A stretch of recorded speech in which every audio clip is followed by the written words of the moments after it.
Job chapter 35. Elihu continued and said, Do you think this to be just? You say, I am in the right before God. If you ask, What advantage have I? How am I better off than if I had sinned? I will answer you and your friends with you. Look at the heavens and see. Observe the clouds, which are higher than you. If you have sinned, what do you accomplish against him? And if your transgressions are multiplied, what do you do to him? If you are righteous, what do you give to him? Or what does he receive from your hand? Your wickedness affects others like you, and your righteousness other human beings.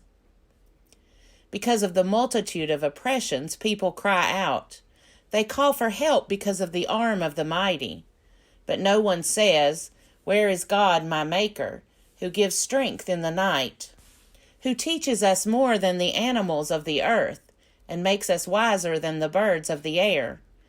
There they cry out, but he does not answer, because of the pride of evildoers. Surely God does not hear an empty cry, nor does the Almighty regard it. How much less when you say that you do not see him, that the case is before him, and you are waiting for him.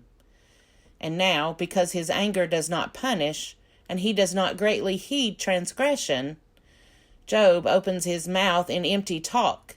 He multiplies words without knowledge. Job chapter 36.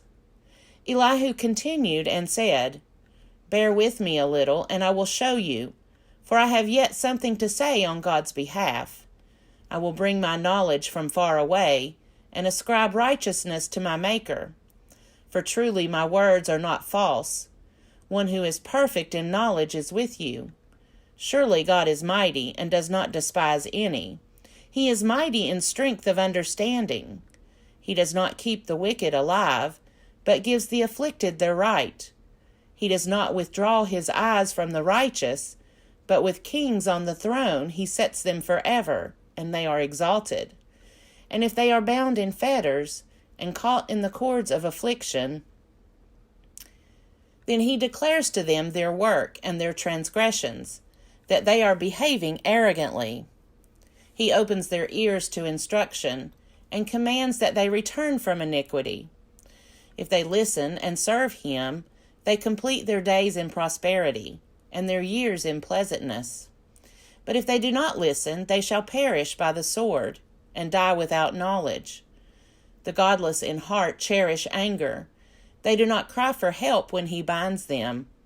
They die in their youth, and their life ends in shame. He delivers the afflicted by their affliction, and opens their ear by adversity. He also allured you out of distress into a broad place where there was no constraint, and what was set on your table was full of fatness. But you are obsessed with the case of the wicked. Judgment and justice seize you. Beware that wrath does not entice you into scoffing, and do not let the greatness of the ransom turn you aside. Will your cry avail to keep you from distress, or will all the force of your strength? Do not long for the night, when peoples are cut off in their place. Beware, do not turn to iniquity.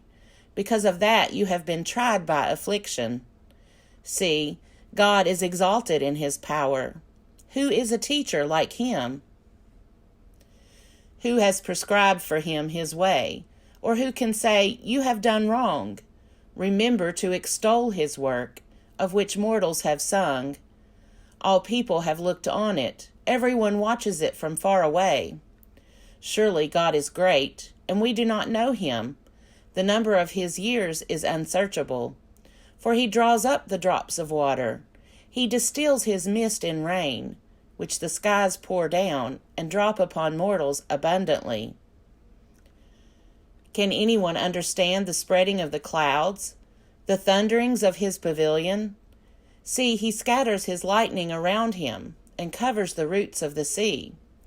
For by these he governs people. He gives food in abundance.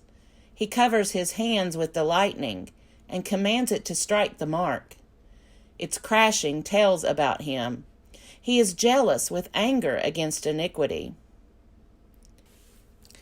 Job chapter 37. At this also my heart trembles and leaps out of its place. Listen, listen to the thunder of his voice, and the rumbling that comes from his mouth. Under the whole heaven he lets it loose, and his lightning to the corners of the earth. After it his voice roars. He thunders with his majestic voice, and he does not restrain the lightnings when his voice is heard. God thunders wondrously with his voice. He does great things that we cannot comprehend. For to the snow he says, "Fall on the earth," and the shower of rain, his heavy shower of rain, serves as a sign on everyone's hand, so that all whom he has made may know it. Then the animals go into their lairs and remain in their dens. From its chamber comes the whirlwind, and cold from the scattering winds.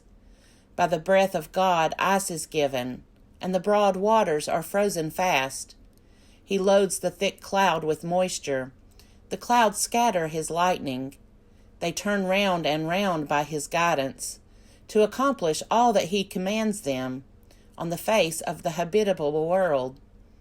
Whether for correction or for his land, or for love, he causes it to happen. Hear this, O Job. Stop and consider the wondrous works of God. Do you know how God lays his command upon them and causes the lightning of his clouds to shine? Do you know the balancings of the clouds, the wondrous works of the one whose knowledge is perfect?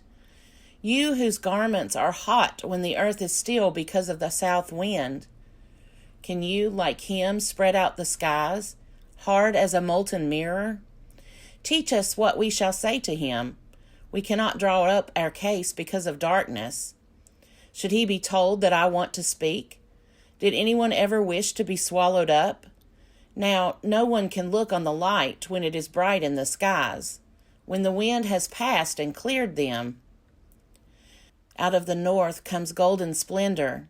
Around God is awesome majesty. The Almighty, we cannot find him. He is great in power and justice, and abundant righteousness he will not violate. Therefore mortals fear him. He does not regard any who are wise in their own conceit.